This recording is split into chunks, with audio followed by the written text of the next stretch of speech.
these are chapter 9 answers. So again, our solutions are our x-intercepts. So we have a solution at x equal 1. Here we have solutions at -3 and 2. Here there is no solution. And then here, this is again when y equals 0, so -4 and -1. Okay. Here, we're just taking the opposites on this one, so x equals 10 or -20. Here, x equals 4 or -4, and then you divide by that 3 there. The rest of them, we have to do a little factoring first. So what multiplies and adds?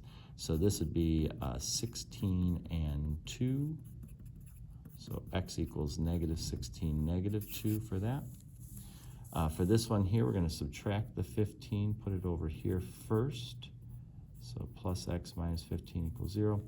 And then we got to try to factor it with the 2 in front there. So eventually you're going to come up with -5 here, positive 3 here. And that outside is 6x minus 5x, that gives us that. So we're going to get x equal -3 or 5 divided by 2 5/2. Right.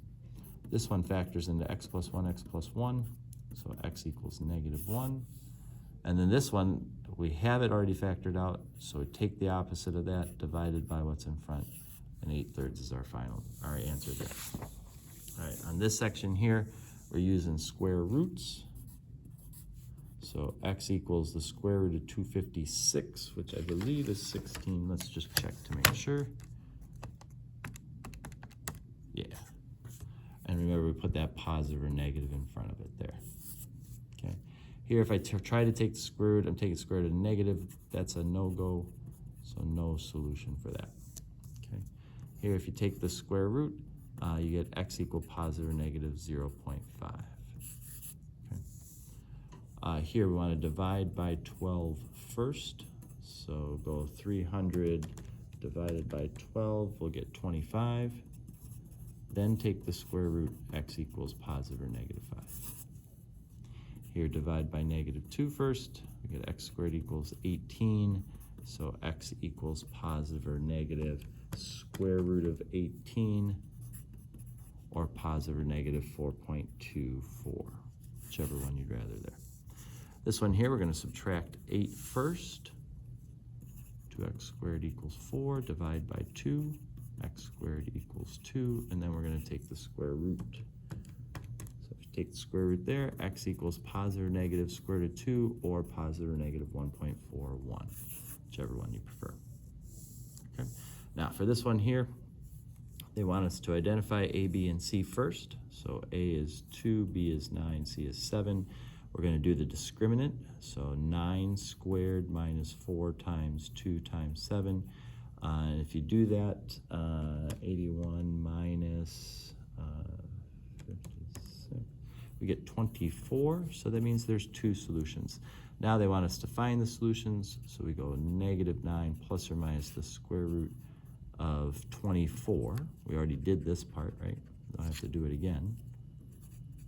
Divided by 2 times a, which is 4. So that's technically our 2 solutions. If you want to do them as decimals, you can, or you can just leave it like that. Here, a is 5, b is 10, c is 5. So 10 squared minus 4 times 5 times 5 will give us, let's see, 0, I believe, for that one, right? 4 times 5 times 5, yeah, we're going to get 0. So there's one solution here. And that's the opposite of b, plus or minus square root of 0 over 2 times a, which is 10. Again, this is going to go away because square root of 0 is 0, and -1 will be that only solution for that one. All right. For this one here, we got a is 2, b is -6, c is 5. Okay, and so we're going to do opposite of b. Minus 4 times 2 times 5, right? And if we do this, we're going to get a -4. So that means there are no solutions. We don't have to write it out at all. All right, this final one here, -1, 9, and we have to subtract 1. So our c value is technically -8 for this. So So you have to be a little careful there. So 9 squared minus 4 times -1 times -8. -8 will give us 49 for our answer there. So there's going to be two solutions to this. It'll be -9 plus or minus the square root of 49 over 2 times 1, which is -2. Okay, again, that's good enough, or you can actually work them out. And in this case, it's not too bad. We end up with -1 as one solution and +8, I believe, is the other. No, actually, it's +1 and +8 as the two solutions there.